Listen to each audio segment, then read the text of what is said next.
Target for exam में आपका हार्दिक स्वागत है। आज हम इसका भारतीय संविधान की जो विशेषता हैं उनको लेकर डिस्कशन करेंगे। और आगे की बात, कल भारतीय संविधान की हम बारे में बात करेंगे। भारतीय संविधान लिया कहाँ से गया, इसके बारे में कल डिस्कशन होगा कि भारतीय संविधान कहाँ से लिया गया। इसके बारे में सारी चर्चा कल करेंगे। भारतीय संविधान के जो स्रोत हैं, किस किस देश से लिए गए, कहाँ से लिए गए। तो आज ज़्यादा टाइम वेस्ट ना करते हुए हम आज शुरू कर रहे हैं पेट की क्लास को। पॉलिटी की ये तीसरी चौथी क्लास होगी जिसमें भारतीय संविधान की विशेषताओं की बात करूंगा। कल इसके बारे में बात करूंगा कहाँ का संविधान मेंशन किया, कितने देशों का अध्ययन किया, कहाँ से लिया गया। देखो, पहला क्वेश्चन है, विश्व का सबसे बड़ा लिखित एवं सर्वाधिक व्यापक संविधान किस देश का है। तो ये ध्यान रखना, विश्व का सबसे बड़ा लिखित और सबसे बड़ा संविधान भारत का है। भारत के अलावा किसी देश का इतना बड़ा व्यापक और सबसे बड़ा लिखित संविधान नहीं है, क्योंकि ये संविधान संशोधन बहुत अधिक हुए होते रहते हैं आज तक। ठीक है। क्वेश्चन दूसरा, भारतीय संविधान कैसा है। तो विकल्प ए में कठोर, बी है लचीला, सी कठोर न ही लचीला, और डी है अंशतः कठोर अंशतः लचीला। भारतीय संविधान अंशतः कठोर है, अंशतः लचीला। किन्हीं मामलों में भारतीय संविधान एकात्मक रूप ले लेता है। जैसे संविधान संशोधन हुआ, संविधान संशोधन यहाँ पर बहुत कठिन हो जाता है। भारतीय संविधान में संशोधन करना भी, कुछ संशोधन ऐसे हैं जो बहुत पेचीदे हैं। भारतीय संविधान में जब आपातकाल लागू हो जाता है मेरे प्रिय स्टूडेंटों, तो छात्रों मतलब जो लागू होता है ना आपातकाल, तो आपातकाल जब लागू हो जाता है तो भारतीय संविधान एकात्मक रूप अपना लेता है। एकात्मक रूप नहीं अपनाएगा तो भैया काम नहीं चलेगा, सीधी सी बात। तो अंशतः कठोर अंशतः लचीला है। ठीक है। क्वेश्चन नंबर दूसरा देखो, क्वेश्चन नंबर दूसरा, भारत का संविधान किस प्रकार का है। तो विकल्प ए दिया कि नम्य, बी दिया अनम्य, सी नम्य और अनम्य। तो उन्होंने बताया कि अंशतः कठोर अंशतः लचीले का मतलब है विकल्प सी है, नम्य और अनम्य दोनों तरीकों का भारतीय संविधान है। ठीक है, नम्य और अनम्य यानी कठोर और लचीला दोनों तरीके का। ठीक है। भारत के संविधान में भारत को माना जाता है, मैंने कहा था आर्टिकल जो 1 है ये सीधा कहा था, ये मतलब सीधा कह रहा है आर्टिकल 1, भारत जो है वो राज्यों का संघ है। ठीक है, भारत जो है वो राज्यों का संघ है। मतलब भारत राज्यों का संघ इसलिए कि भारत का राज्यों के तहत कोई समझौता नहीं हुआ है, कोई समझौता नहीं है, सारी शक्तियाँ केंद्र में नहीं थे। ऐसा नहीं है कि राज्य जब चाहेंगे तब अलग हो जाएंगे। ये अमेरिका नहीं है कि राज्यों के साथ हमने समझौता किया है, जब चाहें तब अलग हो जाएं, ऐसा नहीं है भारत में। ठीक है। तो भारत संविधान में भारत को क्या माना गया, राज्यों का एक यूनियन। ठीक है, ये विकल्प सी है। ठीक है, हम पहले भी इसके बारे में चर्चा इस बारे में कर चुके हैं। ठीक है। तीसरा क्वेश्चन देखो, इसमें लिखा है भारत एक धर्मनिरपेक्ष राज्य है। इसकी इंग्लिश भी हमने बताई थी कि भारत धर्मनिरपेक्ष राज्य, इसका मतलब होता है सेक्युलर। ठीक है, कहीं सेकुलर लिख देता है, कहीं धर्मनिरपेक्ष लिखता है। तो धर्मनिरपेक्ष का मतलब सीधा सीधा है कि भारत का कहता है कि राज्य स्तर पर भारत का कोई धर्म नहीं है। ठीक है, उसका राज्य स्तर पर कोई धर्म नहीं है, सेक्युलर है। ठीक है, सभी धर्मों के प्रति आस्था है, उसका कोई धर्म नहीं है। विकल्प नंबर बी 5 का ठीक है। निम्नलिखित कथनों में कौन सा सही है। भारतीय संविधान अध्यात्मात्मक है। देखो, अध्यात्मात्मक तो संविधान भारतीय संविधान नहीं है। अध्यात्मात्मक इसलिए नहीं है कि जो अमेरिका का संविधान है वो अध्यात्मात्मक है। क्यों है, क्योंकि वहाँ राष्ट्रपति चुना जाता है और राष्ट्रपति को सर्वोत्तम सारी शक्तियाँ प्राप्त होती हैं और राष्ट्रपति को। ठीक है, यहाँ लेकिन प्रधानमंत्री यहाँ सब कुछ होता है, यहाँ राष्ट्रपति होता है कहने के लिए, लेकिन जो प्रधानमंत्री होता है वास्तविक शक्ति प्रधानमंत्री होती है। ठीक है, तो भारतीय संविधान अध्यात्मात्मक नहीं है। फिर भारत एक नाम मात्र का राजतंत्र है। राजतंत्र ये तुम्हें कहाँ मिलेगा, ये तुम्हें मिलेगा इंग्लैंड में। ठीक है, राजतंत्र। और लिखा भारत एक कुलीन तंत्र है। फिर डी लिखा भारत एक संसाधनात्मक प्रजातंत्र है। तो भारत एक संसाधनात्मक प्रजातंत्र है और ये संस्थात्मक प्रजातंत्र हमने ब्रिटेन से लिया है। ठीक है, और संसदीय प्रणाली ली है। कहने का मतलब यहाँ जो भी चुना जाएगा वो जनता के द्वारा चुना जाएगा या जनता के द्वारा चुने गए प्रतिनिधियों के द्वारा चुना जाएगा, तो यही माना जाता है कि जनता ने चुना है। ठीक है, और ये 5 साल तक रहेंगे, फिर दोबारा चुनाव होंगे तो आएंगे, नहीं होंगे तो दूसरा आएगा। ठीक है, चुनाव तो होंगे, चुनाव अगर हार जाते हैं तो दूसरा व्यक्ति जीतता है, दूसरा व्यक्ति आएगा। ठीक है, ये है भारतीय संविधान। एक संसाधनात्मक भारत, जो भारत में क्या है, भारत एक संसाधनात्मक प्रजातंत्र। ठीक है, विकल्प आगे देखो। क्वेश्चन नंबर चौथा देखो, इसमें कहता है भारतीय संविधान के संबंध में निम्नलिखित में से कौन सा कथन सही है। यह एक मौलिक संविधान है, यह दूसरे देशों के संविधान से प्रभावित है। विकल्प सी है, ये दूसरे देशों के संविधान की बिल्कुल नकल है। डी, उपर्युक्त सभी कथन गलत है। देखो भारतीय संविधान जो है इतना तो क्लियर है कि दूसरे देशों से प्रभावित है, हमने दूसरे देशों से लिए हैं कुछ प्रावधान, क्योंकि देखो भारतीय संविधान में लिखा है, एनसीईआरटी बेस्ड बुक कहती है, ये बात हम नहीं कहते। एनसीईआरटी बेस्ड बुक कहती है कि हमने 60 देशों का, डॉक्टर भीमराव अम्बेडकर और जितने भी लोग संविधान में थे बनाते समय जो मान विभूतियाँ थी, उन्होंने 60 देशों के संविधान का अध्ययन किया था। उसके बाद भारत का संविधान लागू किया गया था। और जो इसमें लिखा है कि ये दूसरे देशों के संविधान से प्रभावित है, भैया बिल्कुल है, विकल्प ठीक 7 का 20 सही है। फिर लिखा 8, निम्नलिखित में से कौन सा कथन सही है। भारत का संविधान भारत में संसदीय पद्धति की सरकार की व्यवस्था करता है, ठीक है। भारतीय संविधान द्वारा स्वतंत्र न्यायपालिका की स्थापना की गई, सही है। भारतीय संविधान भारत में विधि के शासन की व्यवस्था करता है। देखो भारतीय संविधान में विधि का शासन इंग्लैंड से लिया गया, ठीक है, ये सही है। न्यायपालिका ये अमेरिका से लिया गया। भारतीय संविधान द्वारा स्वतंत्र न्यायपालिका की स्थापना की गई है। और पूछी जाए कि स्वतंत्र न्यायपालिका नामक ये जो उपबंध है कहाँ से लिया गया, तो अमेरिका से लिया गया, ये भी बात सही है। और विकल्प ए है कि भारत का संविधान भारत में संसदीय पद्धति की व्यवस्था करता है, ये भी बिल्कुल सही है। कहने का मतलब विकल्प डी उपर्युक्त सभी सही है, ठीक है। क्वेश्चन नंबर 5 देखिए, निम्नलिखित में से कौन सा कथन सही नहीं है। विकल्प ए है, भारतीय संविधान निर्मित, लिखित और सर्वाधिक व्यापक है, तो बिल्कुल सही है कि भारतीय संविधान निर्मित भी है, लिखित और सबसे बड़ा भी है, ठीक है, सर्वाधिक व्यापक है। भारत का संविधान प्रभुत्व संपन्न, लोकतांत्रिक, पंथनिरपेक्ष तथा समाजवादी संविधान है, ये भी सही है। भारतीय संविधान में मूल अधिकारों को समाविष्ट किया गया है, मूल अधिकारों को भी लिया गया है। इसमें लिखा संविधान के प्रवर्तन के समय, विकल्प डी है, संविधान के प्रवर्तन के समय से ही संविधान में मूल कर्तव्य थे, ये गलत। देखो संविधान में जो मूल कर्तव्य 42वें संशोधन 1976 के द्वारा जोड़े गए हैं, ठीक है, ध्यान रखना। ये उस समय इंदिरा गांधी जी का समय था, उस समय ये जोड़े गए हैं, इससे पहले ये संविधान में नहीं थे, ठीक है। तो विकल्प डी इसका सही है। कह रहा है कौन नहीं है, तो विकल्प डी। फिर निम्नलिखित में से कौन सा कथन सही है। भारतीय संविधान में कई विदेशी संविधान के तत्वों का समावेश किया गया है। फिर है बी, भारतीय संविधान एकल नागरिकता का प्रावधान करता है, ठीक है। भारतीय संविधान वयस्क मताधिकार की व्यवस्था करता है। फिर ऊपर डी। देखो भारतीय संविधान में कई विदेशी संविधान के राज्यों का तत्वों का समावेश है, हमने पहले ही कह दिया कि कई देशों के विदेशी संविधान के तत्वों का समावेश भारत के संविधान में है, इसमें कोई दो राय नहीं है। फिर भारतीय संविधान एकल नागरिकता का प्रदान करता है। देखो भारतीय संविधान में एकल नागरिकता ही है जो ब्रिटेन से ली है हमने, ठीक है। फिर सी है, भारतीय संविधान वयस्क मताधिकार की व्यवस्था करता है, बिल्कुल करता है। 18 साल जब एज होगी तो अभी कोई वोट डालने जाता है तो भारतीय संविधान वयस्क मताधिकार की व्यवस्था करता है। और ये 18 साल की एज 61वें संविधान संशोधन 1989 के द्वारा की गई थी, उस समय कार्यकाल राजीव गांधी का था, ठीक है। पहले से पहले ये 21 वर्ष थी वोट डालने की, बाद में 61वां संविधान संशोधन 1989 आया और ये एज कर दी गई 21 से 18, ठीक है। और इसमें है भारतीय संविधान एकल नागरिकता का प्रावधान करता है, ये हमने इंग्लैंड से लिया है। भारतीय संविधान में एकल नागरिकता का ही प्रावधान है, क्योंकि यहाँ केंद्र की अलग और राज्य की अलग नागरिकता नहीं है। केंद्र की अलग नागरिकता, राज्य की अलग नागरिकता वाले ऐसे देश के उदाहरण है अमेरिका और स्विट्जरलैंड। यहाँ पर दो तरीके की नागरिकता चलती है, दोहरी नागरिकता, क्योंकि यहाँ देश की केंद्र की नागरिकता अलग होती है और राज्य की नागरिकता अलग होती है, लेकिन भारत में एक ही नागरिकता चलती है, ठीक है। तो आगे क्वेश्चन देखो 6, क्वेश्चन नंबर 6 देखिए आप। भारत का संविधान है, विकल्प ए अत्यंत लचीला, बी है अत्यंत कठोर, सी है कठोर कम लचीला अधिक, फिर कठोर अधिक लचीला कम, ठीक है। तो इसमें सीधी सी बात सी विकल्प सही है, कठोर तो ये कम है, लचीला अधिक है, ठीक है, ये जानबूझ के रखा गया था, ठीक है। भारतीय संविधान का स्वरूप किस प्रकार का है।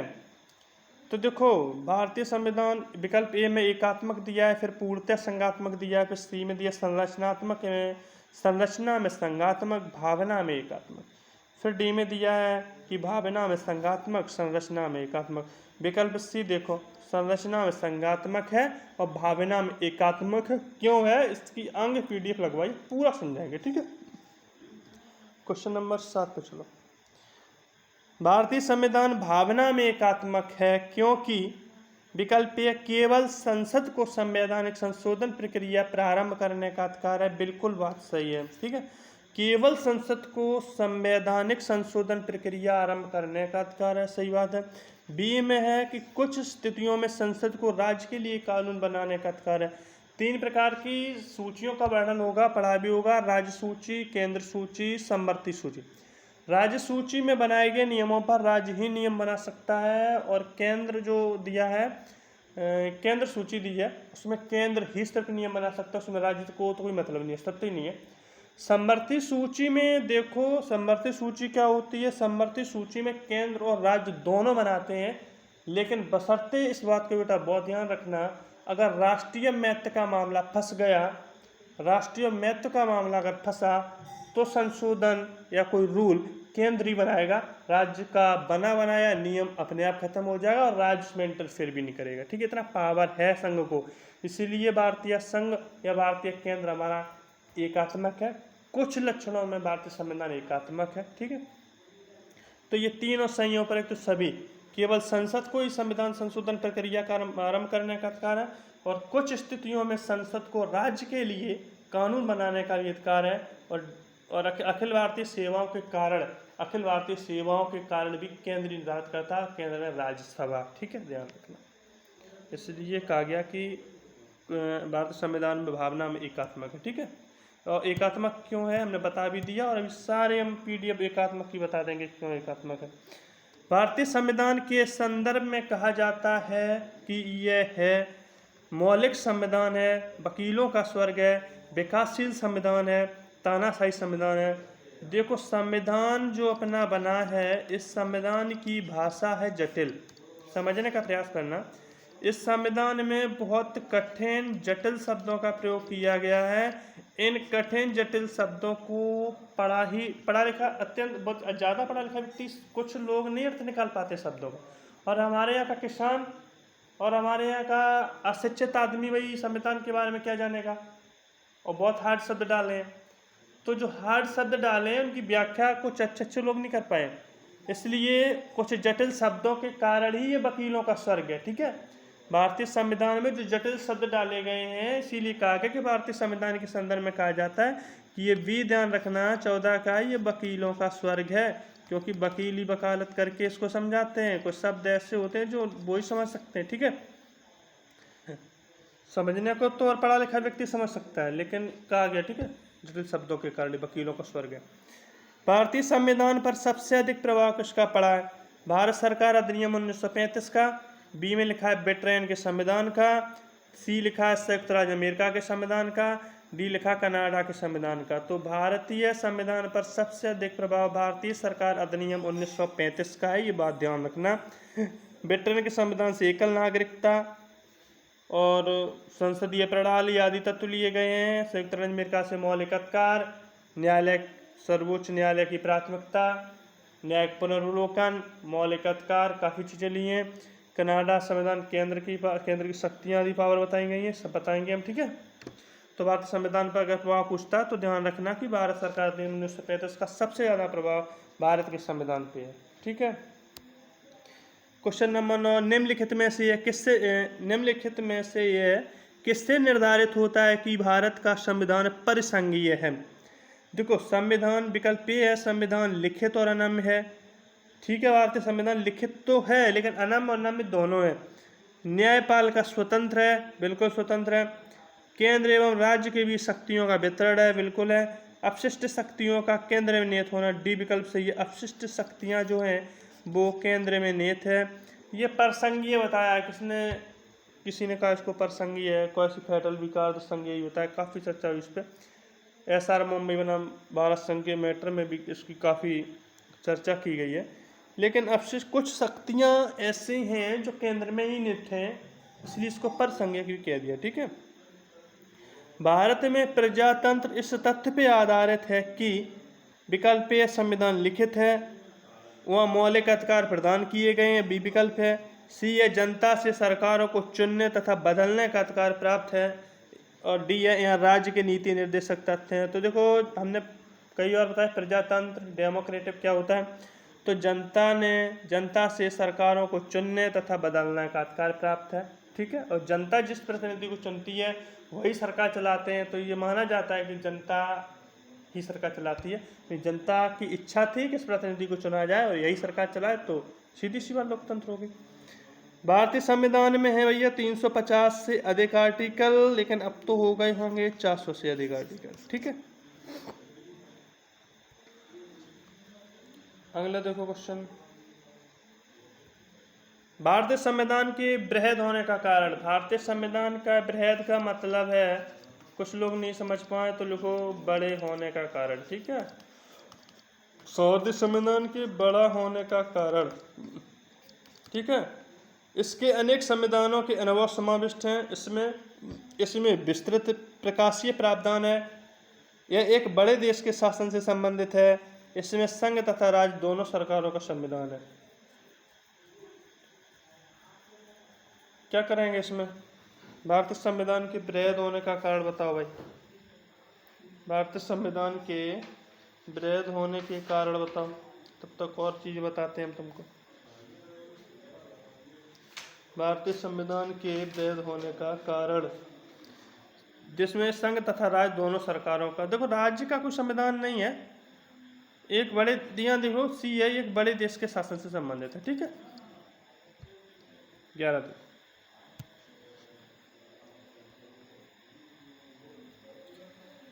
देखो हमने बताया था कि हमने PDF इसके लिए लगवाई है समझाने के लिए। देखो वयस्क मताधिकार, देखो भारत में संसदीय शासन प्रणाली की व्यवस्था है, और इस संसदीय शासन प्रणाली हमने इंग्लैंड से ली है, मैं बार बार इसको बता रहा हूँ। और इससे एक क्वेश्चन पैट में पूछा जाएगा कि अनेक स्रोत जो हैं देश के, अनेक देशों के जिस स्रोतों से देश हमारे अनेक संविधान जो भाग लिए गए हैं, कहाँ कहाँ से लिए गए, किससे लिए, इसके बारे में पूछेगा। कहीं पूछ देगा मौलिक अधिकार कहाँ से लिया है, कहीं पूछेगा समवर्ती सूची किस देश से संबंधित है, कहाँ से ली है। ऐसे क्वेश्चनों को ध्यान रखना। तो ये संसदीय शासन प्रणाली की व्यवस्था भारत में और ये इंग्लैंड से ली गई है, जिसमें देश का प्रशासन जनता के निर्वाचित प्रतिनिधि द्वारा किया जाता है, ठीक है, मैंने बताई थी बात। तथा संविधान प्रत्येक वयस्क मताधिकार को, प्रत्येक नागरिक को मत देने का अधिकार प्राप्त करता है। संविधान के लागू होने के समय मतदान का अधिकार केवल उन्हें प्राप्त था जो 21 वर्ष की आयु प्राप्त कर चुके थे, लेकिन 61वें संविधान संशोधन 1989 के द्वारा इनकी उम्र घटाकर 18 वर्ष कर दी गई, और 18 वर्ष के व्यक्ति को वयस्क माना जाने लगा। और ये कार्यकाल उस समय का राजीव गांधी का कार्यकाल था, इतना भी ध्यान रखना, ठीक है। आगे देखो 12वां देखो, इसमें लोकतंत्रात्मक गणराज्य, लोकतंत्र डेमोक्रेटिक क्या होता है। देखो इस शब्द का अर्थ है कि भारत में प्रतिनिधि मूलक प्रजातंत्र, जो प्रतिनिधि मूलक प्रजातंत्र है, इसका मतलब होता है कि जनता के द्वारा चुना गया प्रतिनिधि और उस प्रतिनिधि के द्वारा करा गया शासन, ठीक। तो भारत में प्रतिनिधि मूलक प्रजातंत्र की स्थापना की गई है। भारत एक लोकतंत्रात्मक गणराज्य है, ठीक है, अर्थात भारत का शासन भारतीय जनता द्वारा निर्वाचित प्रतिनिधि ही संचालित करेंगे। गणराज्य रिपब्लिक से आशय है कि राज्य के सभी नागरिकों को अपनी योग्यता अनुसार सभी छोटे बड़े पदों पर पहुंचने का अधिकार है, ये तुमसे कोई नहीं छीन सकता, ठीक है। आगे देखो विकल्प, आगे देखो PDF लगी है, संप्रभुता संपन्न राज्य किसे कहा जाता है। देखो संप्रभुता संपन्न, सीधे सीधे ये समझ लो, संप्रभुता संपन्न उससे कहते हैं कि मेरे आंतरिक मामलों में कोई अलग देश कोई प्रेशर न डाले, मैं अपने मामले में स्वतंत्र हूँ, हमें क्या डिसीजन लेना है, कोई इंटरफेयर ना करे, ना मैं किसी के दबाव में हूँ, इसे कहता हूँ संप्रभुता संपन्न। देखो संप्रभुता संपन्न राज्य उसे कहते हैं जो अपने आंतरिक तथा वैदेशिक नीतियों को स्वयं निर्धारित करता हो तथा बाह्य नियंत्रण से सर्वदा मुक्त हो। इस संबंध में भारतीय पूर्णतः स्वतंत्र है। भारत की संप्रभुता किसी विदेशी सत्ता में नहीं, अपितु भारत की जनता में निहित है। यद्यपि भारत आज़ादी के बाद भी राष्ट्रमंडल खेल यानी कॉमनवेल्थ और राष्ट्र संघ UNO का एक सदस्य है, लेकिन उसकी यह सदस्यता उसकी अपनी इच्छा अनुसार है। किसी भी देश का प्रेशर हम पे नहीं था कि सदस्यता ले लो या हट जाओ, ठीक है। इसे कहते हैं हम संप्रभुता संपन्न, इसका अर्थ समझ लेना, ठीक है। आगे देखो, आगे एकल नागरिकता। एकल नागरिकता के बारे में बताया है कि एकल नागरिकता भैया इंग्लैंड से ली है, ठीक है। और हमारे देश में एकल नागरिकता ही है, एक नागरिकता है राज्य। ऐसा नहीं है कि केंद्र की अलग नागरिकता और राज्य की अलग नागरिकता हो। अगर ऐसा है तो उसका उदाहरण अमेरिका और स्विट्जरलैंड में पहले बता चुका हूँ। देखो, संघात्मक संविधान में साधारणतः दोहरी नागरिकता होती है, संघात्मक में, ठीक है, एक संघ की और दूसरी राज्य की, ठीक है। लेकिन भारत में नहीं है ऐसा। जैसा कि अमेरिका संविधान में दोहरी नागरिकता का प्रावधान है, किंतु भारतीय संविधान केवल एकल नागरिकता को मान्यता प्रदान करता है। पूछा जाए कभी दोहरी नागरिकता के कोई देशों का उदाहरण, तो ध्यान रहे अमेरिका और स्विट्जरलैंड दोनों ये दोहरी नागरिकता के उदाहरण है, ठीक है। आगे संसदीय सरकार, मैंने बताया था संसदीय सरकार, संसदीय शासन प्रणाली इंग्लैंड से ली गई, ठीक है। संविधान में संसदीय शासन प्रणाली के शासन का प्रावधान है जो वेस्टमिंस्टर मॉडल इंग्लैंड पर आधारित है। इस प्रणाली में वास्तविक कार्यपाल का शक्ति जनता के निर्वाचित प्रतिनिधियों यानी मंत्रिपरिषद में निहित होती है। मंत्रिपरिषद का प्रमुख प्रधानमंत्री होता है। यह सामूहिक रूप से संसद के प्रति उत्तरदायी होता है। इस बात को भी ध्यान रखना, ठीक है। 16 है मूल अधिकार। मैंने कहा था कि मौलिक अधिकार का या मूल अधिकार का है, ये हमने अमेरिका से लिए हैं, ठीक है। भारतीय संविधान के भाग 3 में नागरिकों के मूल अधिकारों को शामिल किया गया है। लोकतांत्रिक शासन व्यवस्था में मूल अधिकारों की घोषणा संविधान की एक मुख्य विशेषता होती है। इन अधिकारों को संविधान में शामिल करने की प्रेरणा में अमेरिका के संविधान से मिली है, ठीक है। ठीक, आगे दिया संविधान की प्रस्तावना। तो भारतीय संविधान का प्रारंभ एक उत्कृष्ट प्रस्तावना प्रियम्बल से होता है, जिसमें जनता की भावनाएं और आकांक्षाएं मुख्य रूप से समाविष्ट हैं। संविधान निर्माताओं के विचारों को जानने के लिए प्रस्तावना को कुंजी की तरह कार्य करती है। अगर उसको समझो तो वो कुंजी ही है, ठीक है। सारांश, सारा अर्थ निकलता है वहाँ से। भारत का प्रत्येक नागरिक केवल भारत का नागरिक है, ना कि किसी प्रांत का, ठीक है। हमने कहा कि भारत का प्रत्येक नागरिक केवल भारत का नागरिक है, ना कि प्रांत का जिसमें वह रहता है, ठीक है। आगे देखो, 20 में है कठोर एवं लचीला संविधान। नम्य कहे या तो ऐसा कहेगा नम और अनम दोनों का मिश्रण, कठोर लचीला तो दोनों है, ठीक है। कठोर एवं लचीलापन संविधान में देखो, भारतीय संविधान एक साथ कठोर तथा लचीला दोनों है। यह कठोर इसलिए है कि इसमें कुछ प्रावधानों में संशोधन करना अत्यंत कठिन है और इसके लिए एक विशेष प्रक्रिया का अनुसरण किया जाता है, जबकि अधिकांश प्रावधानों को संसद द्वारा साधारण बहुमत से संशोधित किया जा सकता है, जो कि संविधान के लचीलेपन को दर्शाता है, ठीक है। ये बात मैं पहले भी बता चुका हूँ इसको, ठीक है, ध्यान रखना है इस बात को। 21 है निम्नलिखित में से कौन भारतीय राज्य व्यवस्था में सर्वोच्च है। भैया विकल्प सी, विकल्प ए में दिया है संसद, बी दिया धर्म, सी दिया संविधान, डी दिया सर्वोच्च न्यायालय। तो भारतीय राज्य व्यवस्था चलती ही संविधान से, और संविधान के अकॉर्डिंग ही सारे कार्य होते हैं। किसी को दंड देना है या कुछ करना है, किसी के साथ न्याय करना है, ये सारा डिपेंड भारत के संविधान पे है। तो भारतीय संविधान भैया सर्वोत्तम है। बहुत इंपॉर्टेंट क्वेश्चन है ये। फिर 39, भारतीय संविधान का आप किस प्रकार वर्णन करेंगे। विकल्प ए आकार में मध्यम, बी है बहुत छोटा एवं सुसंहित, सी है विश्व के सबसे विस्तृत संविधानों में से एक, फिर डी है लिखित संविधान नहीं है। तो ध्यान रखना ये विश्व के सबसे विस्तृत संविधानों में से एक है। भारत का संविधान विश्व के बने संविधानों में सबसे बड़ा लिखित संविधान है। ध्यान रखना, अगर इंग्लैंड का संविधान पूछे तो ये अलिखित संविधान है। पूछे कि सबसे पहले लिखित संविधान किसका है, तो सबसे पहले लिखित संविधान अमेरिका का है, ठीक है।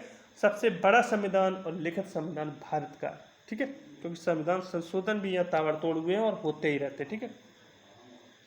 अगला क्वेश्चन है, भारत का संविधान मान्यता प्रदान करता है केवल धार्मिक अल्पसंख्यकों को, केवल भाषाई अल्पसंख्यकों को, सी है धार्मिक व भाषाई अल्पसंख्यकों को, डी है धार्मिक भाषाई व जातीय अल्पसंख्यकों को, विकल्प सी है धार्मिक व भाषाई अल्पसंख्यकों को भारतीय संविधान मान्यता प्रदान करता है। आर्टिकल 29 में लिखा है, ठीक है। अगला क्वेश्चन देखो, इनमें से कौन सा भारतीय संघीय व्यवस्था में एकात्मक तथ्य है? अभी पीडीएफ लगी होगी तो एकात्मक तथ्य की पूरा समझा देंगे निचोड़। देखो, राज्यपालों की नियुक्ति केंद्र ही करता है, तो एक तो एकात्मक लक्षण का ये वही हो गया मामला। फिर शक्तियों का विकेंद्रीकरण, ये छोड़ दो, ठीक है। राज्यसभा में असमान प्रतिनिधित्व, ठीक, ये, और अखिल भारतीय सेवा, यानी विकल्प हो गया 2, 3, 5 वाला। देखो, राज्यसभा में असमान प्रतिनिधित्व तो केंद्र में ही लोकसभा राज्यसभा होती, तो ये केंद्र का मामला हो, एकात्मक व्यवस्था का लक्षण हो गया। राज्यपालों की नियुक्ति केंद्र करता है, ये भी हो गया। और अखिल भारतीय सेवाएं राज्यसभा ही डिक्लेयर करती है, तो ये भी केंद्र का मामला हो गया। तो 2, 3, 5 ये एकात्मक लक्षण हो गए। एकात्मक लक्षणों की पूरी पीडीएफ समझाऊंगा। संघात्मक क्या है, एकात्मक क्या है, पूरा समझा दूंगा, ठीक है। भारत में वैध संप्रभुता नीति है। राष्ट्रपति में, बी है न्यायपालिका में, सी है मंत्रिमंडल में, डी है संविधान में। तो भारत में वैध प्रभुसत्ता, ठीक है, इसको छोड़ दो, बाद में बताऊंगा, ठीक है। ये पूरा एकदम क्लियर नहीं है। वैसे वैध प्रभुसत्ता नीति तो संविधान में ही होगी, ठीक है। आगे देखो, भारतीय संविधान की संरचना किस प्रकार की है? तो संघीय है, एकात्मक है, कठोर है, कुछ एकात्मक कुछ कठोर है, कुछ एकात्मक कुछ कठोर। तो भारतीय संविधान की संरचना के बारे में बात करता है, तो इसको मैं 1 मिनट,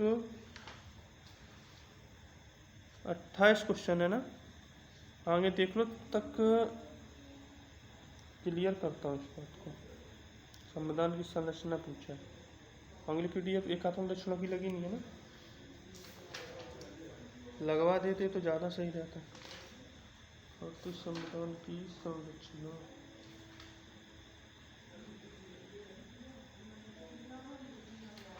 भारतीय संविधान की संरचना के बारे में पूछा।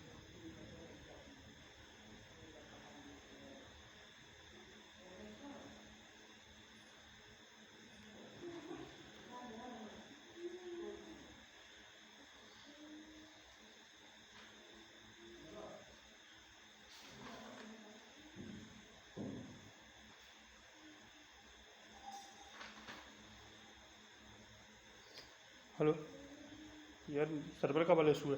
तो क्या पूछा गया? भारतीय संविधान की संरचना किस प्रकार की है? संघीय है, एकात्मक है, कुछ कठोर है, कुछ एकात्मक। देखो, कुछ एकात्मक है, कुछ कठोर है, ठीक है। भारतीय संविधान की जो संरचना किस प्रकार की है, तो कुछ एकात्मक कुछ कठोर है। कुछ क्वेश्चन भारतीय संविधान की विशेषताओं के हैं, उनको मैं कल लगवाता हूँ अगली क्लास में। और उसके साथ भारतीय संविधान के जो स्रोत हैं, कहाँ से भारतीय संविधान लिया गया है, बाकायदा डिक्लेयर, बाकायदा समझाऊंगा। पैट के लिए लगे रहिए, क्वेश्चन बाहर नहीं जाने दूंगा पॉलिटिकल, ठीक है। जितना भी सब्जेक्ट पढ़ाऊंगा क्वेश्चन फंसेगा, पेपर आराम से करिएगा, बड़ा बढ़िया से क्रॉस कर जाओगे। अच्छी कोशिश कर रहा हूँ आपके लिए। जय हिंद, जय भारत।